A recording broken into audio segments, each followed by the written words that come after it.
Yeah, it's saying it's recording. Cool. Good. There we go. Awesome. Okay, so I just want to say that I'm very excited to meet you and that I've read up a lot about you and I see so much of what you've done and accomplished already. So seeing that you're the author of The Guidance Groove, Escape Unproductive Habits, Trust Your Intuition, and Be True.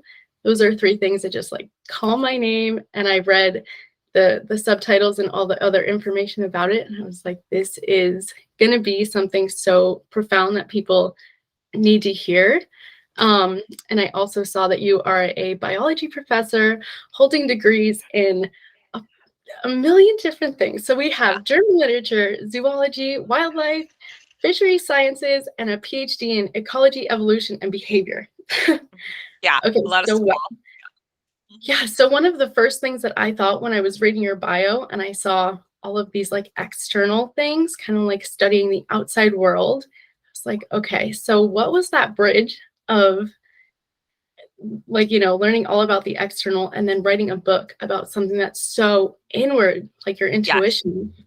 That's a fabulous question because honestly, that has been the most interesting part of the journey, maybe for me, is because I present as this, I'm a scientist, right? I'm a scientist. We gather data, we analyze data. It's very logical, it's very in the mental, it's very in the mind. But the entire time I've been alive, I've had this internal way of flowing through life that Mm-hmm. that some people knew about, like the really close people, but most people didn't because trained to hide that part of ourselves and just Oh, yeah. external, present the logic. And humans really value and praise rationality and logic and moving through the world in a way that uses your brain to make decisions. And that's great. Your brain is an amazing tool, Mm-hmm. make science problems and whatever. But really, if you want to be in the world as an integrated person, you have to rely on all of your body, all of your feeling, all of everything that's going on in your body, or else you're ignoring huge chunks of data Mm-hmm. be using, right? So it's not even there's not even a bridge between like science and internal or science and spiritual. It's just if you're an integrated human, it doesn't matter how you make your living. If you're only doing it with this much of your body, you're Mm-hmm. out. So the whole process of writing this down and reading the book Guidance Group was a process of coming out of hiding in a way. Mm-hmm. This is really me. And Yeah. and this is how I live. This is how I flow through life. And maybe that expression can be useful to other people. And the intersection of working with we were just talking before we started about these amazing young people I get to work with at UC San Diego as their professor, and just seeing how they struggle with this flow and with this Yeah. and all the pressure and mental constructs that they have created in their short 20 years of this, Mm-hmm. that they actually believe in their heads all the time, and allowing them, inviting them to let some of that go and really start to integrate. Even though they are scientists, I teach biology majors, even though they Yeah. are scientists, that giving them permission to be those whole humans.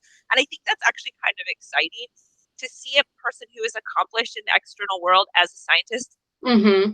He also is fully integrated with parts inside of her and Yeah. spirituality and all of that other stuff. It gives them permission to also be that. They don't have to be this stereotypical all in my brain automaton Yeah. science person. Yeah, No, so that's I think how it kind of intersects. And just my love of nature, I'm not sure if that was my computer, my love of nature is why I'm a conservation biologist, right? I Mm-hmm. want to conserve the planet. And what the peace and goodness I get when I'm immersed in nature is very Mm-hmm. similar to connecting with one's guidance. And so it's a nice, sweet intersection of how to spend my time on the planet while I'm here for, 80 years or whatever. And then, you know, doing a job in the world to do better. And then also inviting people to be more integrated. And one more thing I'll say about that is every single time I teach a science class, the last thing I do before I start to speak is I always ask spirit, the universe, whatever, okay, let me get out of the way so whatever needs to come through me can come through. And I'm talking Mhm. about like ecology and evolution and conservation. Yeah, I'm still cognizant that there's some message that can come through anytime we connect with another human. And always. sometimes it's getting Carolyn out of the way so that whatever needs to come through can come through. And so I'm teaching all my science classes in that connected, integrated manner. So it just seems Yeah. seamless to finally bring this book on board to like just bridge that gap, I guess. Yeah, I love that because I feel the same way. I'm a yoga teacher. So for Yes, me, I'm kind of that's like, so I true. go into this space where I'm like, okay, I am not the one who's telling you what to do. I am just like the channel for what they need to hear. And sometimes I'll be like picking up specific things that people in my class need Yes. to hear. And I just feel myself like gravitating towards, okay, this person is going through like a transition, a change, whatever it may be. And I feel myself just like really talking and focused on that. And at the end, always that person is like, wow, that was really like powerful. That's exactly what I needed. And it's because I took the time to take me out of the way. Yes. Like this And you is your, felt you knew that that inspiration to move toward whatever you were supposed to say to them, you followed that, you trusted it, you went with it, even if you were like, oh, that's going to seem weird if I say that, or that yeah, doesn't logically make sense. That's the guidance group, is getting this part out of the way so you can tap into what is constantly available to you to push you in the right direction. yeah, I love Yeah. that. Yeah, and you're doing that in yoga. And it's so cool that yoga is like this place where people expect that type of behavior to manifest, Yeah.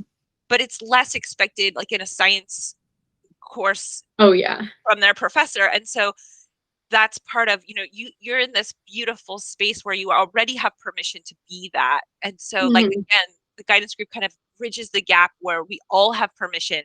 We don't just have to be in an awesome yoga class with Mhm. Gabriella. We can be in a mundane everyday sort of experience and still have that and follow it. Yeah.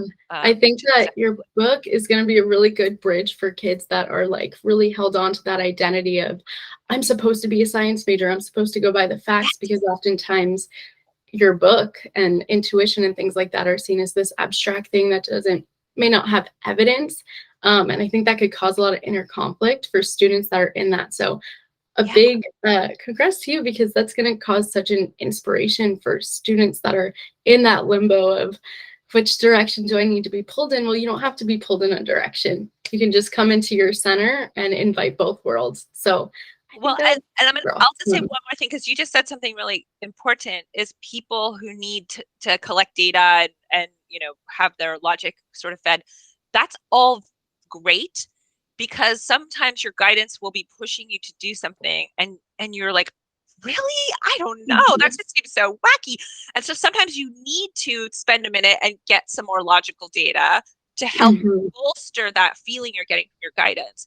And then the second thing I'll say about gathering data is, every single time you follow your guidance or you don't follow your guidance, write down what happened, because that's data collection, right? So you Mhm. tell your person in your yoga class that you suspect is going through a transition, and then they tell you that's exactly what I needed to hear. Oh, another piece of data that I Yeah. really can always trust, that intuition. I can trust it, and the outcomes will start to add up. And Mhm. if you don't trust your intuition, what happens? Well, the outcome wasn't so great. Okay, that's data. Mhm.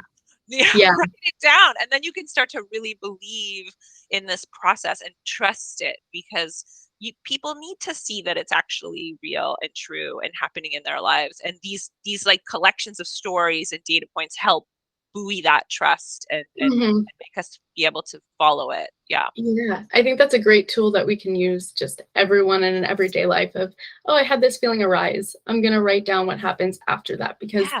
sometimes the hardest thing is monitoring, especially I did have an episode on it. I don't know if it's one you listen to, but the difference between kind of like intuition and anxiety, because they can Yes. sometimes be, am I overthinking this situation? Or is Yes. my guidance telling me, oh no, we can't go out tonight because there's whatever is happening. Yeah. Yeah, I think that's really interesting. And I wanted to ask you how you use your intuition besides through like the channeling and stuff in your everyday life. So for me, it's almost ridiculous because I use it all the time. Like Hmm. I use it all the time. Okay, so it's time for lunch. What does my body need? I'm Hmm. constantly checking in, and I think so that's the short answer, is that it's just a constant process of checking in, because I think it's become so automatic. So Yeah. of course we still have personalities, thoughts come in that are not true. So it's basically the thought comes in that's trying to derail your following your flow or your guidance, and then it's, well, can you recognize the falseness of that thought? Well, it might take you an hour or 2 weeks or maybe just 5 minutes or maybe 5 seconds. So Yeah. it's that recognition. Is the thought coming in true? Why is it not true? Can we go toward that fear that might be driving that untrue thought and work through it? And maybe it takes 2 seconds, or maybe it takes a week of journaling or a week of Yeah. bicycle rides to kind of work it out. So that's sort of the process of kind of just checking in is a constant thing for me, even for very mundane choices. But like the process, so in the book I tell a story of trying to decide if I'm going to speak at my dad's funeral. And my dad passed Hmm. away a couple of years ago. Of course, we had to postpone the funeral because of COVID. And I wanted to speak at his funeral, but I wanted to be sure that was the right thing. And a lot of the times when I have these bigger questions, the way I connect most with my guidance is through movement. So maybe this happens Hmm. for you in yoga, but like I ride my bicycle or I row Yeah. on a machine or I walk on the beach. Just movement helps to kind of quiet everything down, gets me in my body, and I can really feel into different scenarios. And so Yeah. I remember trying to decide about my dad's funeral and riding my bicycle and just quieting everything down and actually visually picturing different scenarios. Okay, I'm going to speak at his funeral. How does that feel? How does it feel to have people looking at me? How does it feel to know they might be thinking this or this or this? Okay, now picture the opposite. I don't speak. I'm safe in my seat just watching other people speak. How does that feel? And that's one like concrete way of working through bigger questions or bigger choices. I Is love that. actually, yeah, and then your body gives you so much data. Like Yeah. sometimes you'll even get like a full body yes or a full Hmm. body no, and you're like, oh. And I even sometimes you'll get a voice. Like I remember the first time I saw my former husband, I walked into this um brew pub that my best friend at the time, she was there with him. They were hanging out. I saw him from across the room, and literally the thought in my head was, "Oh shit, the life you know is over. Like it's Oh, over. wow. This life is now." And I was like so Wow. filled with chills. And so sometimes it's that clear, and other times it takes a little more Hmm. picking through and kind of weeding through the fears in your brain. And Yeah. sure enough, we were meant to be together, and we went through a ton of stuff together.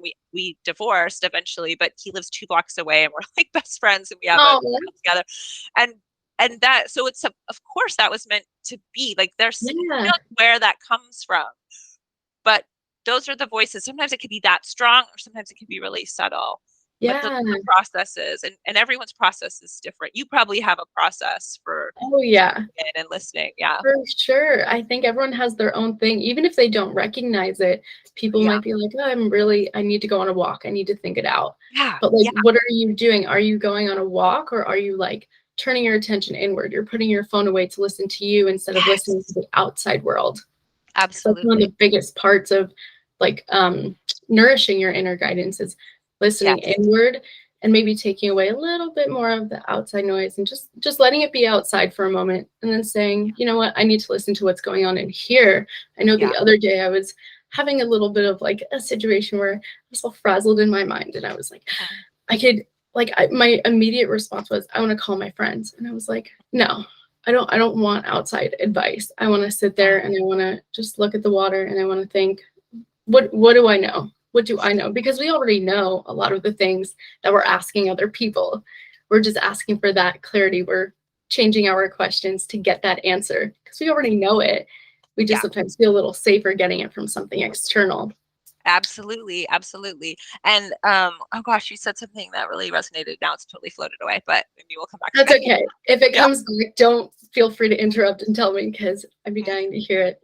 My next question that I had was the evolution of like kind of finding that intuition and that like inner guidance. Was it a slow process for you, or did it kind of like one situation hit you like a truck and it all kind of like exploded? Like, how was that unfolding process for you?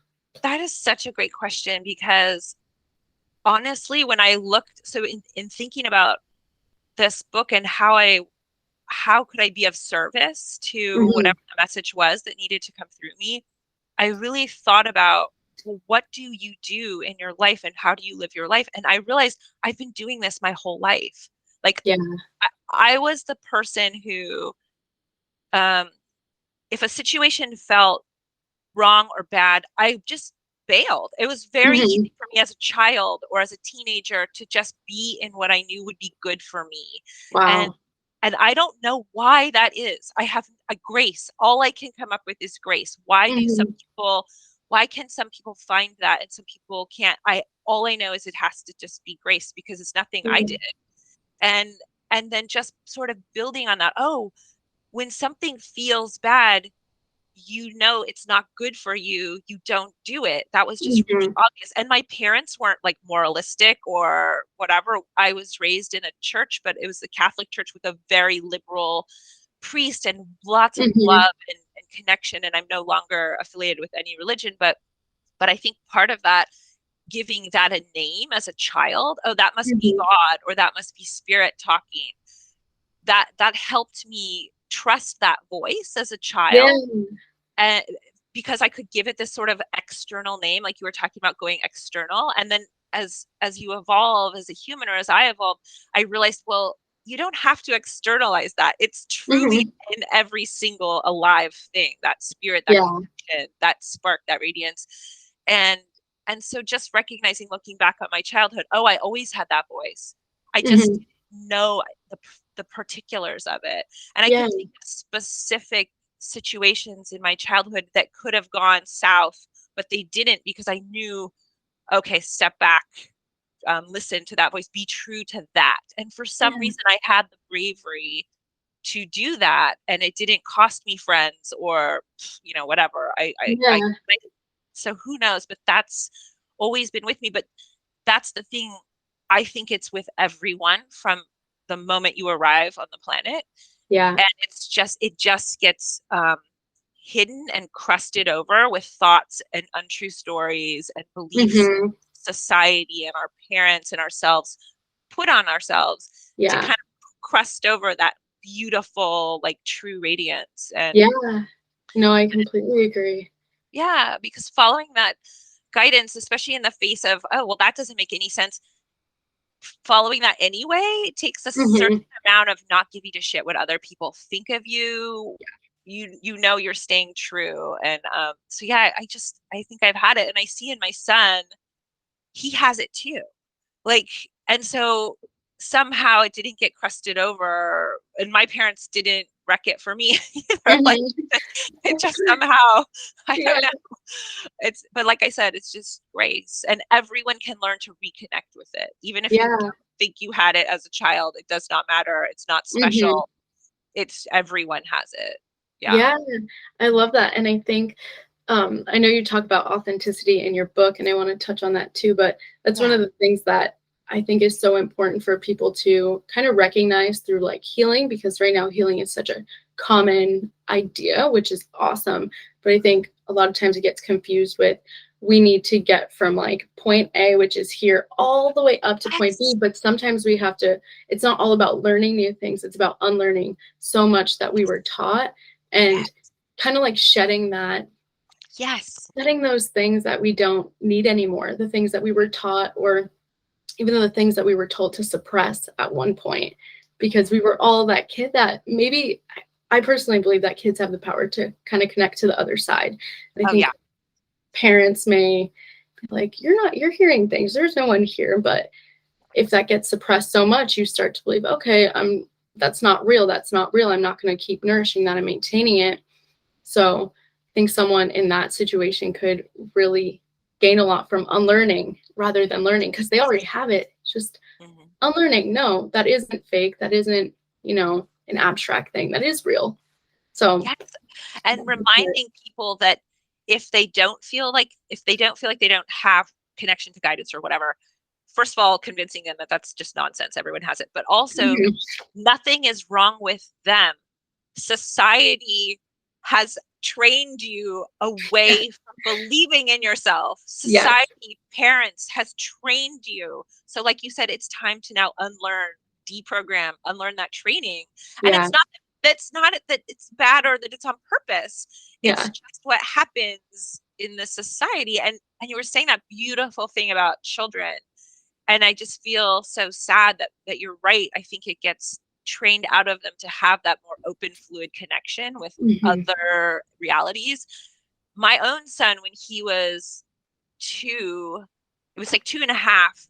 I was making dinner in the kitchen. We were living in Santa Barbara because I was doing my postdoc at UC Santa Barbara. And he's my mom had given us a CD of songs from the Revolutionary War that my grandma Hmm. had the record of when we were kids. And I had put it on, and these Revolutionary War songs were playing, and my son snaps to attention when the song comes on, grabs a snorkel. We had a snorkel sitting that he had been playing with in the living room, Yeah. grabs the snorkel, runs into the kitchen and yells, "Mama, I'm out of powder. I'm out of powder." And he's like shaking this snorkel like it was a gun, like a Oh my rifle. goodness. And I'm Yeah. like, "Powder? We don't use powder in this house, baby. Yeah. What are you talking about?" And then it clicked in. He thinks this is a gun. Oh The my Revolutionary goodness. song is playing on the CD player. It triggered something in him. So I grabbed the snorkel. I pretended to fill it with powder, like I remember seeing Hmm. in like a movie. I'm Yeah. like Yeah. putting fake powder in and tamping it down. I handed back the snorkel. I go, "You're good now. Go." And he runs back into the living room, climbs up on the side arm of the couch, which he had never done. It's suddenly his horse, and he's Uh-huh. running off with this gun. All of it triggered by this music. And I'm like, Wow. holy shit, this kid, did he just remember a past experience Yeah. that he can still connect with because he's only 2.5? And I Yeah. just went with it and didn't try to stop it or change it or anything. And so I believe there's something about that porous. Kids are porous still. They can still, Yeah. and you're right, that freaks parents out. So maybe they're like, whoa. Yeah. So Yeah. it's awesome that you were so like in on it with him and gave him the powder and all of that. Like he probably got to fulfill such a weird part that like most parents would be like, "What are you talking about?" Absolutely not. But I think it's fascinating that you were even able to make that connection between this snorkel being his gun and the Revolutionary War. That's so cool. Oh It my was goodness. so weird. It like took me a second, but I'm like, wait a minute, the song is playing. He's never done this before. The snorkel's never been a gun for. It was just so it was click click click. Anyways, Yeah. all to say, I do think kids have some sort of connection that we don't know, and that it just kind of loses, like maybe brain development makes them lose it. I don't know, or maybe they Yeah. do it if they're lucky. Yeah. Yeah. No, I completely agree. So how do you think that Guidance Groove, the book, promotes authenticity? Like, how do you suggest people can implement it through the smallest things? It doesn't always have to be this big Yeah. revolutionary change, but what do you think people can do on an everyday basis through the little decisions to kind of, you know, nourish and maintain that authenticity? Yeah. So it's so interesting. So I am a data person, and I did a little bit of research before I started when I was getting into this book. And one thing that kept coming up was it's not about the one thing that kept coming up was authenticity, being authentic, which means portraying to the outside world what's true for you on the inside, right? It's coming out of Mhm. hiding. That is highly correlated to greater contentment and ease and even happiness and joy. So Mhm. being true to that part of you inside. Now, something that everyone wants to be that because that's our natural way of being, right? But what happens is we talked about this before, we get tricked into believing the stories our brain tells us. So so the book outlines 4 unproductive grooves that people get stuck in that are built by these untrue stories. And those unproductive grooves are inauthenticity. So you could be inadequacy. So you could be in an inadequate groove. You believe Mhm. you're inadequate to the task before you, or maybe you are inadequate to the task, so you want to drive attention away from that, and Yeah. you're afraid people will discover your inadequacy, so you're constantly creating things to divert attention away from your perceived inadequacy. And the second is obligation. You're obligated to do these things. You get your self-worth from fulfilling these obligated duties. And Mm-hmm. the third is scarcity, a belief in scarcity where you believe that resources are scarce, even if you're surrounded by abundance. And it could be money or love or respect or whatever it is. You don't believe in abundance. And then the last one is the saddest for me to really experience and delve into is the unworthiness groove, or the unworthy groove, where you don't believe you're good enough. You're to partake in the goodness of the world, and you're afraid that people will discover your shame. So all of those unproductive grooves are built from stories that aren't true. And that's what blocks authenticity. So the simplest way for people to be more authentic and get in touch with their authenticity is, in every situation that arises before you, is instead of sinking back into that automatic unproductive groove way of thinking, oh, I'm a victim here, or I'm a martyr in this situation, or I'm a loner, or I'm a ghost. Like a lot of unworthy people turn themselves into ghosts because they don't want to be seen. Instead of going to those places which mask your authenticity, it's stop and just take one moment to give yourself permission to ask, is this even true? Yeah. Is this true? And wait a minute, that's not really the spark inside me. It's not, I might be inadequate. Say you really are inadequate for a job that someone's given you. Rather than bluster and try and get people to not notice that, what if instead you paused and said to the person, maybe your boss, I'm not ready for this. I want to do this task. Can you help me get ready? Your most authentic self is afraid you're not going to complete the task well because you're not ready. So instead of trying to distract from that, be authentic and be like, you know what? I'm not quite ready. Can we get some help? Can I? And it's allowing yourself to be vulnerable to whatever that person's reaction is going to be to you expressing your authenticity. It's stopping the stories and then allowing yourself to be vulnerable. And that requires so much bravery. Yeah. And that's the other beautiful part, is you were talking about just small steps. Something like the guidance groove, it's so wonderful because you can do it every second of every day, and so you're constantly getting the opportunity to practice, and you're constantly getting the opportunity to, if you don't hit the mark, if you miss the mark, oh, no big deal. You just learn, write down what happened when you didn't follow your guidance. Well, this happened. It wasn't so great. What could have maybe happened if I had followed it? Okay, I now have new data. Let's do it again. Let's try it again. And so it's just constant. It doesn't have to be, oh, I transformed my life, everything's great. It's a constant action through the world of taking a moment. What's my head telling me? Is that bullshit? Oh, yes, it is. Go into your body and move forward with all of the data, and it's these tiny, it could be tiny. It doesn't have to be the big decisions. You can work up to that. It can be the small decisions. I mean, sometimes I'll be working at my computer, my desk is over there on the other side of the room. I'm sitting at my kitchen table, and I'll just get this guidance. Go outside on your porch right now. I'm like, what? I'm in the middle of something. I go outside my porch, and my best friend who lives across the street is walking by. And I'm like, I'm supposed to connect with you. I mean, it can be that ridiculous, And that's tiny. That's inconsequential. I either go on my porch or I don't. And so anyway, I love that. It doesn't have to be big things. Yeah. Some people see intuition as like this really big, you're drawn to like one job, or this is my big direction. This is like my person.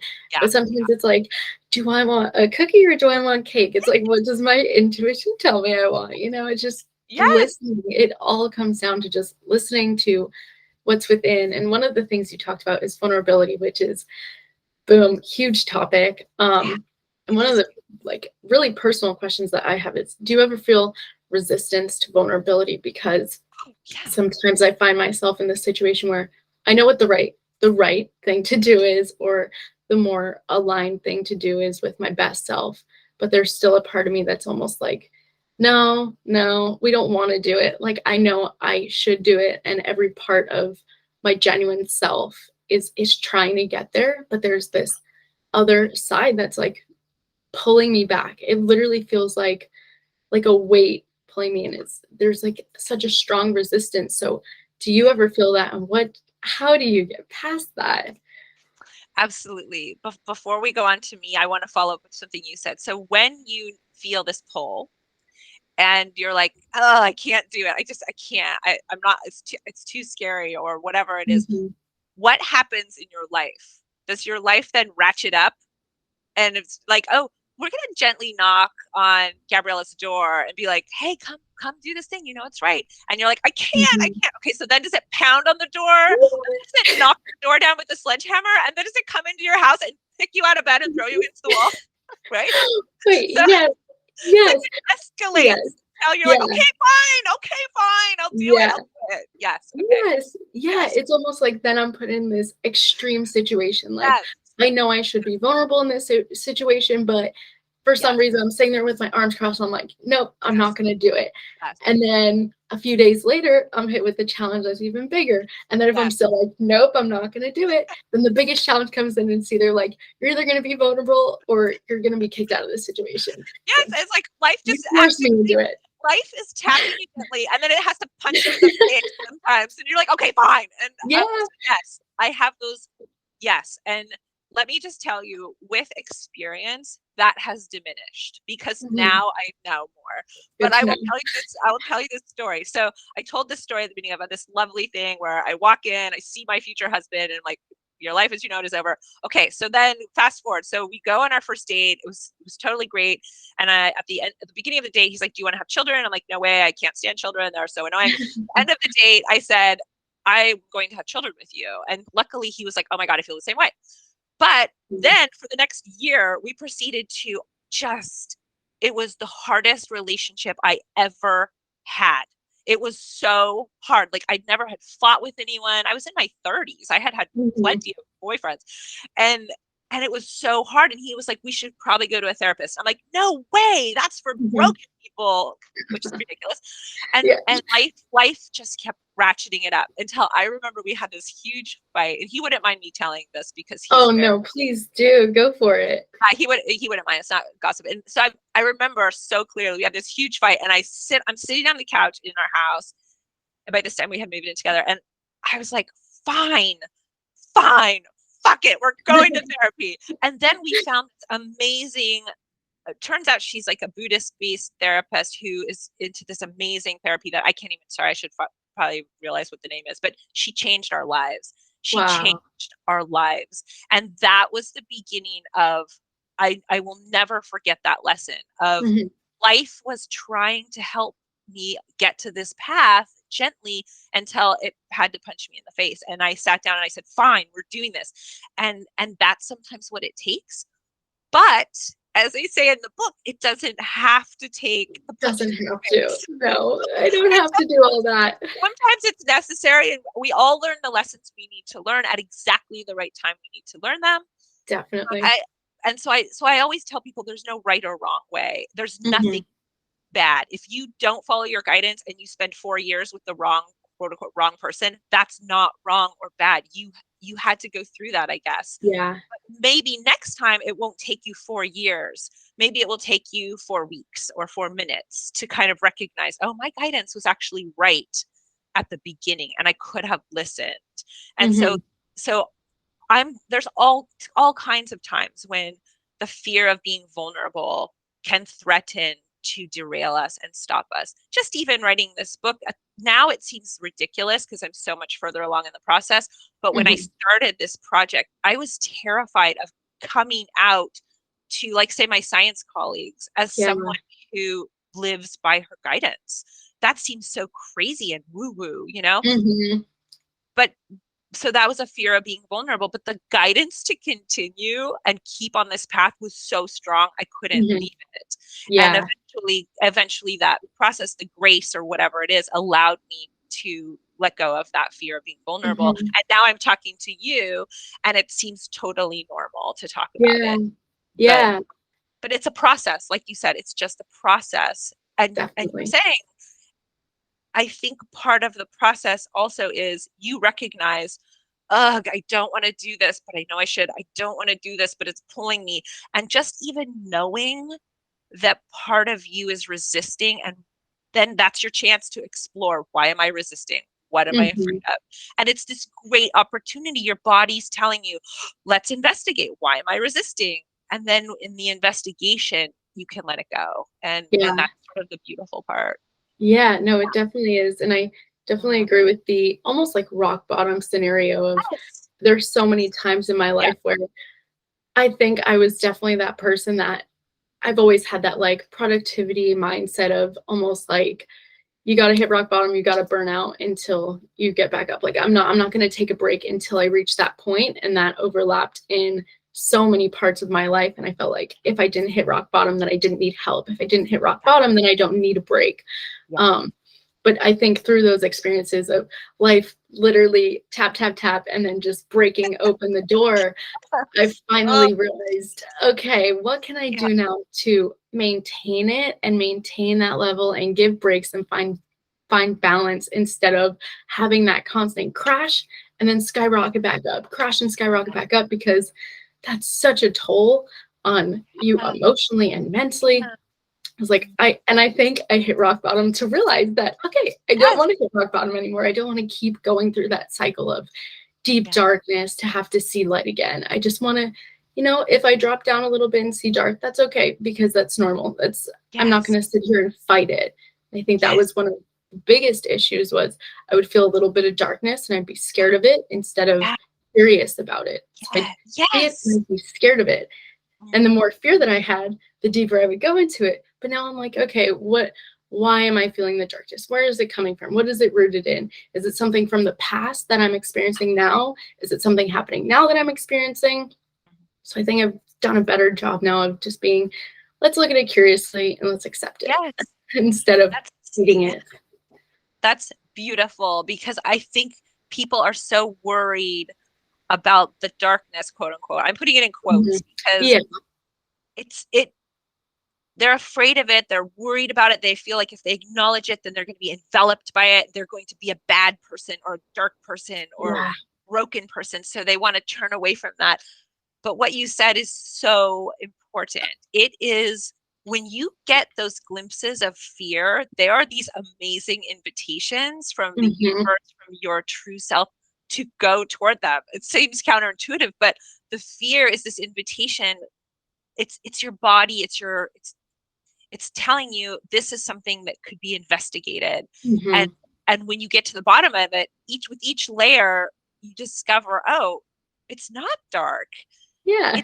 It's just this, it's just what it is. And the more you investigate it, the more light gets shed on it, and then it's not even dark anymore. But if you had Yeah. ignored it, then it just grows and becomes darker and meaner and scarier Hmm. and bigger, and you just try to ignore it. But if you look at it and deep go into it, it Hmm. starts to vanish piece by piece. And it's not magic. It's No. not, it's not even, it doesn't even have to be spiritual. If someone doesn't believe in anything other than their own entity, it's Hmm. just a matter of investigating. Where did that come from? Is Yeah. it true? Just that curiosity, like you said, is so Hmm. beautiful. And frequently people are afraid to investigate. And I think that the structure of like the unproductive grooves and that unproductive groove behaviors that I talk about in the book is that just invitations to start looking at these these fears or these behaviors or whatever, and start to Yeah. understand if they're true I with love curiosity. Yeah. Yeah. I love that you always call it an invitation. I was watching the YouTube video that you put out, and I think I read up on your blog as well, and you always use the word invitation, and I love that because it sounds so much softer and less of like life is throwing you in a way, or this is a how-to book. It's not a how-to. It's just like a hand. Like we're holding Yes. hands. That's what it feels like. Like let's go. Let's go together. It feels a lot more softer and smoother and relaxed. It has such a welcoming tone to it that I appreciate. I love that. I'm so glad because that's what it is. It's not about being perfect. It's Hmm. not about, it's not even about changing your life. It's just like you said, an invitation to consider approaching life from a place of wholeness and Yeah. just feel what that might be like until maybe eventually it'll become second nature and then you can live Mhm. in that wholeness, abide in it. But yeah, I like that invitation thing too. Yeah. The language just came through me. So that's such a great word. I liked it I too. love it. I love it. Good. Um, and then one of the things that you talk about is false stories, and I think that really encompasses vulnerability and like the resistance that I have to vulnerability. It encompasses the opposite side of authenticity. So can you explain like kind of what they are and how to go about them when you see them? Like, okay, I'm having a false story. Now what? Now what? Yeah. So I'll tie it to so my students, one of their most common false stories is imposter syndrome. And imposter syndrome is when you feel as if you don't belong in the company with which you're surrounded. So in the case of a lot of my students, some of them are transfer students, say. So they've gone to a community college for a couple of years and they transfer into the University of California system. And I hear over and over again that when they come to this big university, they feel as if they don't belong. They're not good enough to be there. They're not worthy to be there. Hmm. They're, they didn't get in right away. They went to a 2 year for college for a little while, and they just get into their heads with this false story that they don't belong. And it's not just students at the university. Lots of people sometimes have this imposter syndrome. Like everyone else has Yeah. their stuff together and I don't. What am I doing here? And that's a very common false story. And so we start to break that down. And when I taught my seminar on that in August, we really dug into that. Like, where does that come from? And is it true? And this beautiful moment happens when the students realize, oh, everyone has this to some degree at some point. So if everyone has it, can it really be true? Because we're all here in this situation doing a good job or doing Hmm. a fine job or doing our best job. So if everyone's an imposter, that means nobody's an imposter, right? So Yeah. these are these sort of false stories, and there are so many of them. Some people think, oh, if they're stuck in, like, say, the obligation groove, and they think, well, if I don't do everything for everyone, then no one's going to need me, and if I'm not needed, then I'm garbage, I'm nothing, Yeah. right? And so that's another false story. So they fill their lives up with these obligations, and they're afraid to let any of them go for fear they'll lose some of their value. But that's a Yeah. false story. Your Yeah. children will love you. They might love you more or be more Hmm. attracted to spending time with you if you're Yeah. not constantly acting from obligated false stories. And I mean, you can think of a million things that we tell ourselves every day. Hmm. A lot of women, especially, I'm not beautiful enough, or I'm not fill in the blank enough, because we get all these Hmm. societal messages, false stories, right? Weird enough. Yeah. Yeah, or we're not good enough, or people who bluster and bully because they are feeling inadequate and insecure, so they want to get attention Hmm. away from them and create drama, external dramas. Yeah. That's a false story. If you just realize you are adequate, you're perfectly adequate, or if you're not, you can get help and no one's gonna, kill you for it, then you can kind of break that cycle. So Hmm. you can think of a million false stories that people tell themselves that Yeah. just constantly derail themselves from their true authenticity. And Hmm. and that's the sad part, is if we all are, in the way I view the world, we are all a beautiful spark of light, Hmm. just in different bodies, right? Yeah. And if that's true, that's the true part, then each body, each embodiment of that spark or spirit, it's it's it's its own authentic expression of that spirit, and it's different. My Mm. expression of that same spirit is different than your expression of it, right? And if Yeah. I'm junking my expression of spirit up with false stories, then it can never shine in the unique and beautiful way that it's meant to be Yeah. through Carolyn. right? And it's going to be different how it shines through Gabriella. Yeah. And so that's the whole thing, is if we can even let go just one false story, then one small bit of your unique radiance can break through. With each false story you let yourself set Yeah. down, and it Yeah. allows for that authenticity to just kind of naturally radiate out. So would you say that really working on self-worth is a big part to diminishing false stories? Yes, self-worth, it all boils down to being afraid of being vulnerable. It all Hmm. boils down to that. Yeah. And so if you have more self-worth, like you said, if you believe that you are truly worthy to be in this world in your most authentic self, then of course you're going to have less trouble, being authentic, and you're going to have more ability to overcome that fear of being vulnerable. Um, Yeah. so Yeah. a big part of it boils down to that. Yeah. And I think oneness comes to play in that a lot too. Like you were saying, enough. Like, where did we even get the version of enough? Because we're comparing. So once we level out that playing field of we are all just a bunch of different lights and vibrations and energy bubbles floating around, it creates a level of, okay, we're all on the same playing field. There isn't I'm better or I'm worse, and there's not that ego out there blocking anything. And I think that that also contributes so much to your own self-worth, because you're Yeah. focused on, we're all one. I want to help myself, because when I help myself, I help everyone else. And that's Yeah. something else that I saw you mentioned. I'm pretty sure in the YouTube video, you said when you're asking for guidance, you're asking what is best for not just you, but to Yeah. everyone around you. Yeah. And right now, I think so heavily in our culture, it's a lot of scared people that are trying to be hyper independent because of being hurt. So now it's all doing things solely for yourself. And I do think a big part of life is nourishing you, Yeah. but I also think it is important to ask what is the best for everyone in this situation. So I really loved how you talked about that. Yes, I call it benevolent intentionality. So Hmm. benevolence, like moving through the world with kindness and generosity and goodness. And then intentionality, you're intentionally setting your your sights on outcomes that are for the best and Hmm.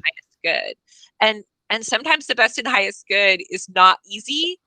It's you're going to disappoint some people, but that's Hmm. not what we're talking about. It still can be for the best and highest good, even if it's not right or Yeah. quote unquote bad for someone else. Nope. Yeah. Or even if it's really uncomfortable, like it's for the best and highest good that I do this thing that seems really uncomfortable on the surface, but I just know it's for the right Hmm.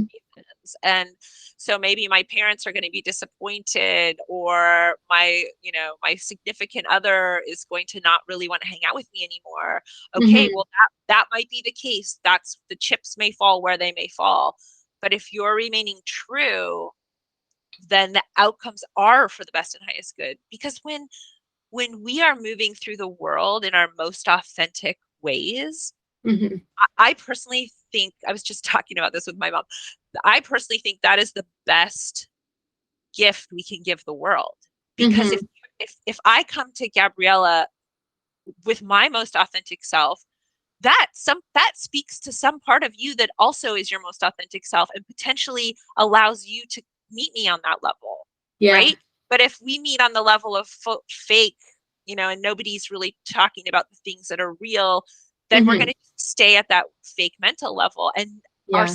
our true spirits might recognize each other, but they're never going to get to know each other, because we have to communicate through the limitations of humanity. And if we're always staying in that falseness, then we never greet anyone from that place Yeah. of authenticity. Um, so yeah, I always think, well, you can't really change another human, but you can be authentic in the world, and you never know how that will relate with another human that could Hmm. change the world. Yeah. So Yeah. I think one of the most important things that you mentioned is like kind of accepting the discomfort that might come with it. And if we all just yeah, recognize that we're all put in very uncomfortable positions all the time, then we're just going to be more comfortable. And that's something that I yes, always do in my yoga classes is I I like to teach yin yoga, which is staying in a pose for a longer period of time, which is a deep stretch and just kind of like breathing through it. So it's kind of uncomfortable, Nice. especially because your emotions are so stored in your body. And one of my favorite parts about it is helping people work through, this is uncomfortable, but so many other things in life have been uncomfortable at one point. So how am I going to transform the discomfort into comfort? By just Yeah. being with it and seeing it and uncovering it, and not shying away from it, because it's such a place where you are with the sensation. You aren't with your phone. You're not with anything on the outside to distract. You're just with it. So let's take this time to just make it comfortable. Let's just embrace everything with comfort and with life and with a hug, instead of this like cold, harsh energy.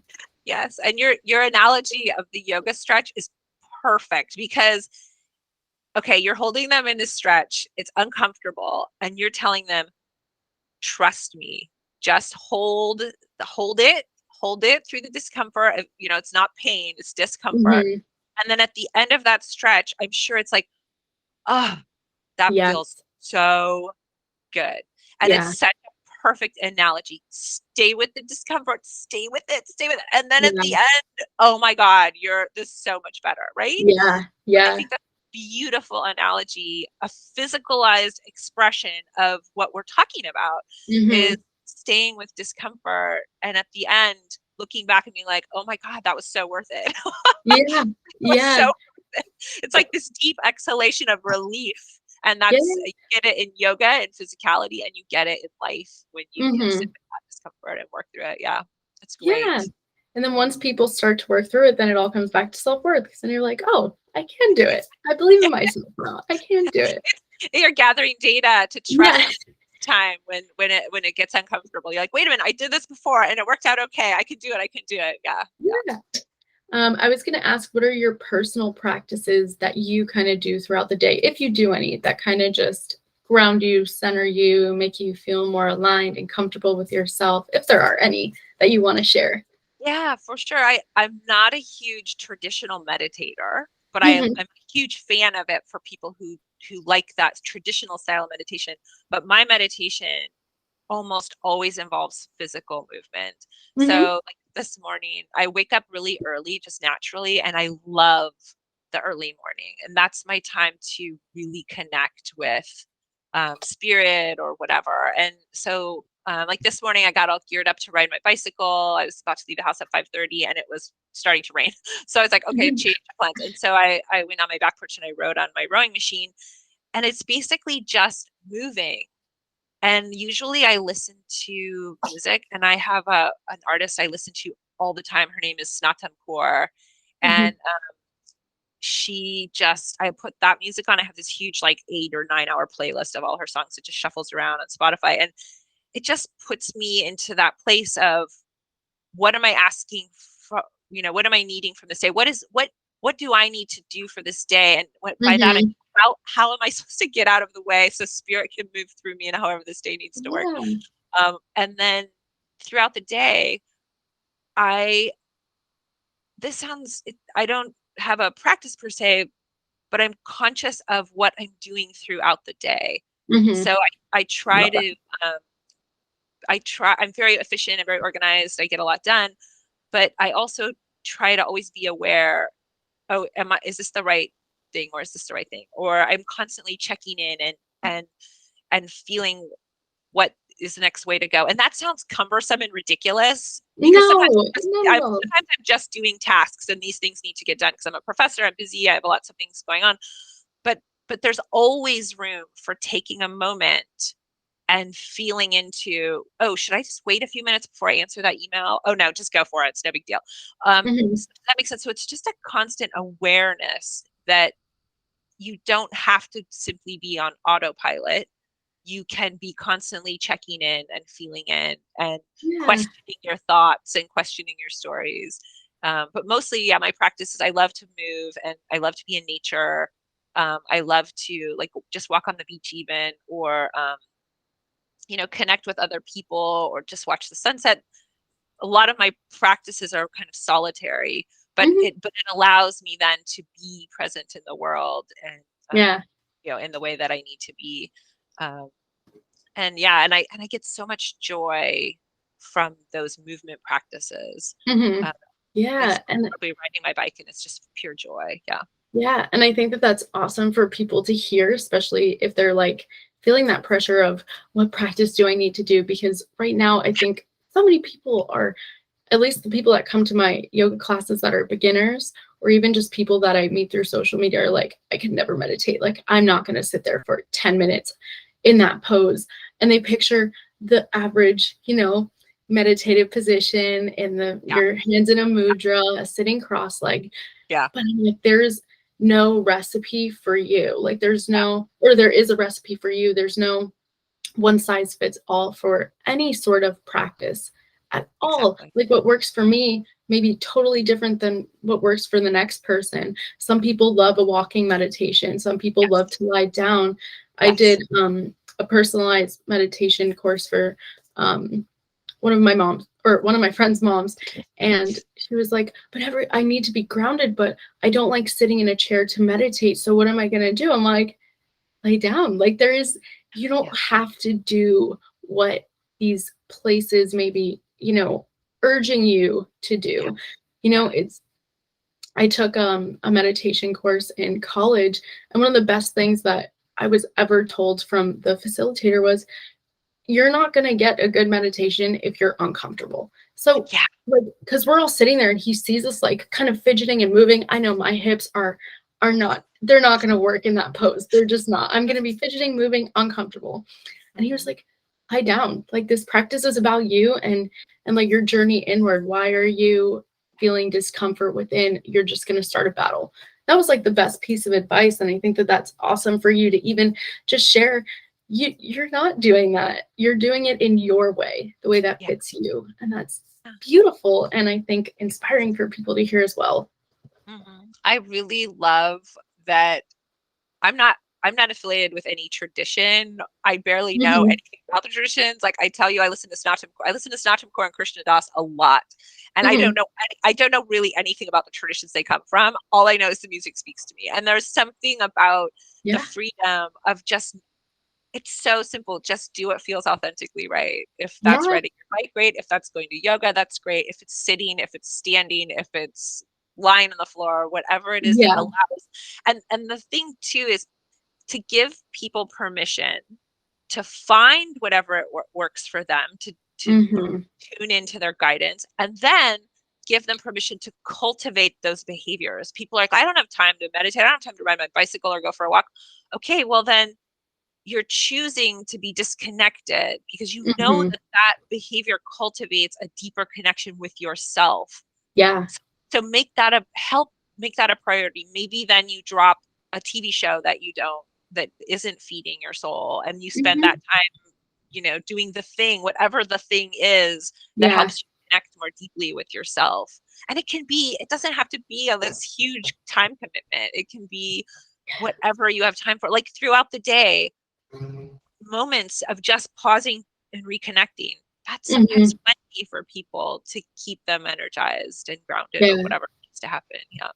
Yeah. And there's so much more progress that can be had if you take that second during the day to check in, to take that Yeah. breath, to be like, oh, I need to see what I want to do. I need to see what I'm meant to do right now instead What of I'm meant to, powering through what I'm yes, meant to do. what Yeah. I'm meant to do. I Yeah. love that because that's going with the flow of your life rather than resisting the flow. Hmm. Because when you resist, that's when you start getting the punches in the face. Uh-huh. Yeah. And I will say one more thing too. Some people are on this planet and they're not really interested in learning these lessons. And that's totally fine too. That Yeah. is just as whatever path anyone is on is exactly the right path for them. And Hmm. they'll either hear the message this way or they'll hear it some other way. These messages are so universal. I mean, we're speaking Hmm. the same language and they're ancient and they're everywhere. They're all across, popular culture. I like to talk about Anna in Frozen 2 when she thinks Elsa's dead and Hmm. Olaf's dead, and she sings that song, and it's basically you know um, hear the voice, make the choice, and do the next right thing. That's what she's Hmm. talking about guidance, right? Yeah. She's talking Yeah. about guidance, and Luke Skywalker, feel the Force, Luke. I mean, it's all over the place. So Yeah. these aren't hard concepts. These aren't crazy concepts. These aren't even out there. They're everywhere. And Mm-hmm. anyway, and yeah, there's no wrong way to do it or approach it. Yeah. Yeah. Yeah. I love that. Mhm. My final big question for you is if you were standing on a stage with like the full attention of the world, what would you say? Everyone can see you and they're attentive, like they're truly listening to you. If you had a message to deliver, what would it be? Trust yourself. Trust Just yourself. just trust yourself. Trust that beautiful spark of radiant light that's in you, calling to you and Mm-hmm. guiding you and giving you so much good information. Trust, trust that. And and you can't really go wrong. Just Yeah. trust it. Listen to it and trust it over and over, maybe 1,000 times a day. You have to trust Yeah. it. I think of life. There's this beautiful waterfall that my son and I love. It's called Comet Falls. It's on Mount Rainier. And I've been there a million times, and every time it's just flowing down Mm-hmm. across this huge granite face. And that's what it is. It's every single moment can be a trust fall, just Yeah. falling down, trusting you're going to hit the river below every time, trusting that what your guidance is telling you can be heard and followed and loved and Yeah. trusted, nurtured. And so, yeah, trust. Oh, I love that. And I love the waterfall comparison. That's just, The nature has so waterfalls. much to speak. That's something Yes. that I'm sure you, the expert in all of this, know for a fact that nature is literally a resemblance of our world, our internal world. It shows Yes. us all the messages that we need to see, whether we're seeing it through a waterfall or the sky or through the moon and the sun. The universe is, we are one with the universe. We are literally going through the same motions. And I think that it's awesome Yes. that you see that in the waterfall and that you also get to incorporate, your nature work and your spiritual work together and kind of find that flow. I Yeah, love that. it's really nice. It's really nice. They're very interconnected. I 100% agree. Yeah. Yeah. Yeah. Well, I want to say thank you so much for this Thank you. conversation. I've been so giddy waiting for this. I'm like Thank you. I'm freaking so out. happy. I'm so And happy that I got to discover you too and share this time with you. It was lovely. thank you. I appreciate it. Where can any listeners find you? So you can go to the website guidancegroove.com. You were talking about it a little bit. Also, just Google Carolyn Kurle. My last name is Kurle, but there are no Carolyn Kurles. It's super Yeah. easy to know me. And then I'm on LinkedIn also. I don't do Twitter. I stopped doing Facebook years ago, but you can easily find me through the website guidancegroove.com. And Awesome. yeah, anyone feels like getting in touch, there's a form on the website if people want to sign up for for an email when the book comes out. It comes out early February, and everything's finalized. We're getting it all ready to publish, and it's super exciting.